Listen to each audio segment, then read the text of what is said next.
আমার নাম এমডি মারাঠে। আমি একজন টেকনোলজিস্ট। আমার প্রশ্নটা করার আগে বলছি, আমার প্রশ্নের মধ্যে ইমোশনের চাইতে বিজ্ঞান আর যুক্তিটাই বেশি। আশা করি কেউ বিরক্ত হবেন না। আজকের পাঠ্যবইতে এই কথাগুলো বলা হয়েছে। পৃথিবীর বুকে মানুষের বিবর্তনের ক্ষেত্রে পশু মানব এই বইয়ের 80% এসেছিল 20 লক্ষ বছর আগে। তাদের ব্রেনের ঘনত্ব ছিল 1000 সিসি, যেখানে বানরের ব্রেন হলো 400 সিসি। বিবর্তনের এই ধারায় মানুষের ব্রেন বেড়ে হলো 1400 সিসি, সেটা 2 লক্ষ বছর আগে। এই প্রাণীগুলোকেই বলা হয় হোমো সেপিয়েন্স। আধুনিক মানুষ পৃথিবীতে এসেছে প্রায় 35,000 বছর আগে। এদেরকে বলা হয় হোমো সেপিয়েন্স সেপিয়েন। নিরীবিজ্ঞানীরা এমন কথাই বলেন যে মানব জাতি কথা বলা শুরু করেছে আজ থেকে 50,000 বছর আগে। আমার প্রশ্নটা হলো, মানুষের এই বিবর্তনের মধ্যে ঈশ্বরের ধারণা কবে থেকে আসলো আর কি উদ্দেশ্যে? 2 নাম্বার, আমরা এখন বিজ্ঞানের কল্যাণে একথা জানি। শুধুমাত্র একটা প্রশ্ন। এই প্রশ্নটাও আসলে প্রাসঙ্গিক। ছোট করে বলি, উত্তরটা বড় হবে না, প্রশ্নটা একটু যা বড় প্লিজ। ঠিক আছে, বলুন। আমরা এখন বিজ্ঞানের কল্যাণে মানুষ সহ সব প্রাণীর ক্লোন বানাতে পারি। আমরা এখন ইচ্ছামতো চারিত্রিক বৈশিষ্ট্য দিয়ে প্রাণী সৃষ্টি করতে পারি, কিন্তু তারা কেউ তখন উপাসনালয়ে গিয়ে জীবন বাঁচানোর জন্য ঈশ্বরের কাছে প্রার্থনা করেন না। এই ব্যাপারটার কোনো ব্যাখ্যা কি দিতে পারবেন? ভাই, আপনি আসলে 3টি প্রশ্ন করেছেন।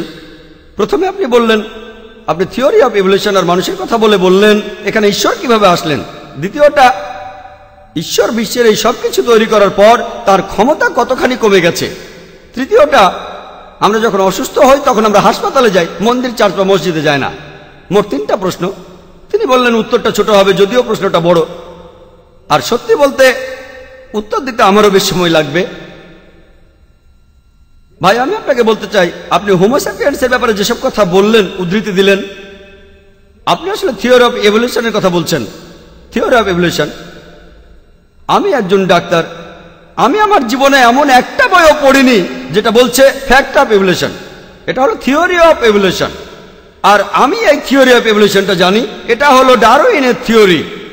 বিস্তারিত জানতে আমার ভিডিও ক্যাসেট দেখুন, Quran and modern science, conflict and conciliation. Darwin যেটা বলেছিলেন ওটা ছিল একটা থিওরি। তিনি তার বন্ধু থমাস থমটনকে চিঠি লিখেছিলেন, সেটা 1881 সালে, যে আমি এই প্রাকৃতিক নির্বাচনের থিওরিতে বিশ্বাস করি, কারণ আমার কাছে কোনো প্রমাণ নেই। কারণটা হলো এই প্রাকৃতিক নির্বাচনের থিওরি দিয়ে আমি ভ্রূণতত্ত্ব আর শরীরবিদ্যাকে ব্যাখ্যা করতে পারি। কোনো বইতে বলা হয়নি ফ্যাক্ট অফ ইভলিউশন, সবগুলো বই বলছে থিওরি অফ ইভলিউশন। সেজন্য আমরা বন্ধুদের কাছে বলি, যদি তুমি ডারউইনের সময় জন্মাতে, ডারউইনের থিওরিটা সত্যি প্রমাণ হতো, তার মানে সে দেখতে বাদরের মতো। এখানে অনেক ফাঁক আছে, ডারউইন নিজেই বলেছেন অনেক ফাঁক আছে। আপনি হোমিনিডের কথা বললেন আর বললেন 2 স্তরের কথা, আমি আপনাকে 4টা স্তরের কথা বলছি। প্রথমটা হলো লুসি। লুসি, এই হোমিনিডটা পৃথিবীতে ছিল 35 লক্ষ বছর আগে। 20 লক্ষ বছর আগের কথা আপনি বলছেন, আমি বলছি আরো আগের কথা, 35 লক্ষ বছর আগে লুসি বরফ যুগের আগে বিলুপ্ত হয়। দ্বিতীয়টা, তারপর আসলো হোমো ইরেক্টাস। হোমো ইরেক্টাস এরা আনুমানিক 5 লক্ষ বছর আগে ছিল। এরপরে আসলো নিয়ানডারথাল ম্যান, তৃতীয় স্তর। এখন থেকে 40,000 বছর আগে সর্বশেষটা হলো ক্রোম্যাগনন। কিন্তু ভাই, এই স্তরগুলোর কোনো ধারাবাহিকতা নেই, এটা শুধু আমাদের অনুমান। আর পিপি গ্রাসে বলেছেন, পিপি গ্রাসের কথা অনুযায়ী, তিনি ছিলেন প্যারিসে ইভলিউশনারি স্টাডিজের চেয়ারম্যান সোজেরিয়ান ইউনিভার্সিটিতে। 1971 সালে তিনি বলেছেন, এভাবে আমরা আমাদের কল্পনার লাগাম ছেড়ে দিয়েছি। কিছু আবর্জনা ঘাটাঘাটি করে আমরা পূর্বপুরুষদের বের করতে পারি না। আমি জানি কিছু মানুষ ডারউইনের থিওরির কথা বলে, আমি একজন মেডিকেল ডাক্তার, আমিও থিওরিটা জানি, কিন্তু আপনারা জানেন কয়েকশো বিজ্ঞানী আছেন যারা এর বিরুদ্ধে বলেন। কিছু বিজ্ঞানী পক্ষে বলছেন, কিন্তু অনেক বিজ্ঞানী এর বিপক্ষেও বলেছেন। বিস্তারিত জানার জন্য আমার ভিডিও ক্যাসেট দেখুন, কোরান অ্যান্ড মডার্ন সায়েন্স। কিছু বিজ্ঞানী আছেন, কারণ এটা ইভলিউশন ফ্যাক্ট নয়, তারা থিওরির পক্ষে বলছেন। কোরআন কোন রকম থিওরি বা অনুমানে বিশ্বাস করে না, কোরআন সত্যি কথাগুলোই বলে। 20 লক্ষ বছরের কথা বললেন, আল্লাহ সুবহানাহু ওয়া তাআলার কোনো শুরু নেই। মানুষ কবে প্রথম এসেছে কেউ নিশ্চিতভাবে জানি না, কেউ জানি না, অনুমান অনুমান অনুমান করতে পারি। কিন্তু কোরআন বলছে প্রথম মানুষ হলেন আদম আলাইহিস সালাম, প্রথম মানুষ। আর তার সাথে এসেছেন হাওয়া রাদিয়াল্লাহু তাআলা আনহা, মানুষ এখনো সেটা প্রমাণ করতে পারেনি। পবিত্র কোরআনে এমন একটা কথাও নেই যেটা বিজ্ঞানে ভুল প্রমাণিত হয়েছে। অনেক অনুমান কোরআনের বিরুদ্ধে যেতে পারে, থিওরিগুলো কোরআনের বিরুদ্ধে যেতে পারে, বিজ্ঞান নিয়ে এমন একটা কথাও পাবেন না যেটা পবিত্র কোরআনে আছে আর বিজ্ঞানের প্রতিষ্ঠিত সত্যের বিরুদ্ধে যায়। থিওরি কোরআনের বিপক্ষে যেতে পারে। তাহলে আপনার মতটা অল্প কিছু লোক মানে, বেশিরভাগ মানে না। এবার দ্বিতীয় প্রশ্নে আসি যে আল্লাহ যদি সবকিছু সৃষ্টি করে থাকেন তাহলে তার শক্তি কতখানি কমেছে? ঈশ্বরকে পুরোপুরি বুঝতে পারবেন না। পবিত্র কোরআনের সূরা আনামের 103 নম্বর আয়াতে উল্লেখ আছে যে আল্লাহ অনুধাবনের ঊর্ধ্বে। আমি একটা রূপক দেখাতে পারি, পুরোপুরি একরকম নয়। একটা সমুদ্র, যদি সেই সমুদ্র থেকে এক ফোঁটা পানি নেন, পানির স্তর কতখানি নিচে নেমে যাবে? কতখানি? তারপরও এত কিছুর পরেও আল্লাহ তাআলার শক্তি কমে যাওয়ার সঙ্গে যদি আপনারা তুলনা করেন সমুদ্রের পানির স্তর কমে যাওয়াটাকে, সেটা অসীম। পানির স্তর কমতে পারে 0.00000 এভাবে 0.00001 এক সময় শেষ হয়ে যাবে, কিন্তু আল্লাহ সুবহানাহু ওয়া তাআলা তার শক্তি একেবারে খুব সামান্য পরিমাণেও কমবে না। তিনি সর্বশক্তিমান, তিনি আল্লাহ সুবহানাহু ওয়া তাআলা।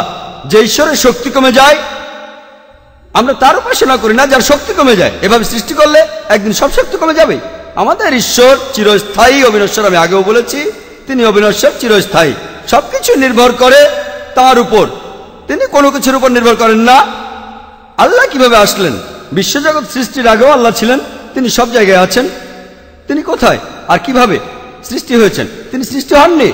আপনি প্রশ্ন করেছেন তিনি বিশ্বজগতে আসলেন কিভাবে? তিনি সৃষ্টি হননি। যেন আমাকে প্রশ্ন করছেন যে যখন আমার বন্ধুর কথা আমি বলি, সে আমাকে বলল যে আমার ভাই টম, তার একটা সন্তানের জন্ম হয়েছে, সন্তানটা ছেলে না মেয়ে। আমি ডাক্তার হিসেবে ভালো করে জানি পুরুষ কখনো সন্তানের জন্ম দিতে পারে না। তাহলে সন্তান ছেলে না মেয়ে, এই প্রশ্ন আসে কি করে? আর আপনি বলছেন কখন ঈশ্বর আসলো? এই রীতিনীতির মধ্যে আল্লাহ জন্ম নেননি। যেহেতু তিনি জন্মাননি, তাই এই প্রশ্নটা অযৌক্তিক যে তিনি কবে এসেছেন। তিনি ছিলেন, কোনো প্রশ্নই আসবে না।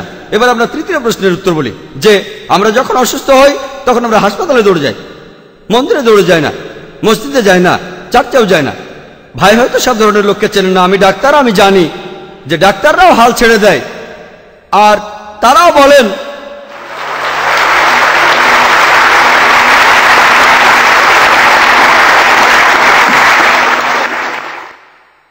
এই ডাক্তাররাও বলেন একমাত্র তিনিই সুস্থ করেন।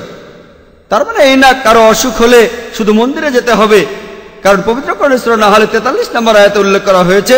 এছাড়াও সূরা ফুরকানের 59 নম্বর আয়াতে বলা হয়েছে তোমরা যদি না জানো জ্ঞানী লোকদের জিজ্ঞাসা করো যে বিশেষজ্ঞ। অসুখ হলে আল্লাহ তাআলার কাছে দোয়া চাওয়ার পাশাপাশি তার কাছেও যাও যে ওষুধের ব্যাপারে বিশেষজ্ঞ একজন ডাক্তার। কোরআনে এই কথা বলছে। কিন্তু ডাক্তারের কাছে যাওয়ার পাশাপাশি আল্লাহর উপর ভরসা করুন, কারণ একমাত্র তিনিই আপনাকে সুস্থ করতে পারেন। তিনি সুস্থ করতে পারেন ডাক্তার দিয়ে বা ডাক্তার ছাড়া। তাই আল্লাহ সুবহানাহু ওয়া তাআলা বলছেন আমরা কোনো অন্ধবিশ্বাসে বিশ্বাস করতে চাই না। কোন মুসলমানই বলবে না অসুখ হলে ডাক্তারের কাছে যাব না। অসুখ হলে অবশ্যই ডাক্তারের কাছে যাবেন, তবে আপনাকে আসলে রোগমুক্ত করবেন আল্লাহ সুবহানাহু ওয়া তাআলা। তাই সব ডাক্তাররাই বলেন যখন সব চিকিৎসা, সব ঔষধ, সব ডাক্তার বিফল হয়ে যায়, তারা বলে শুধুমাত্র আল্লাহ আপনাকে বাঁচাতে পারেন।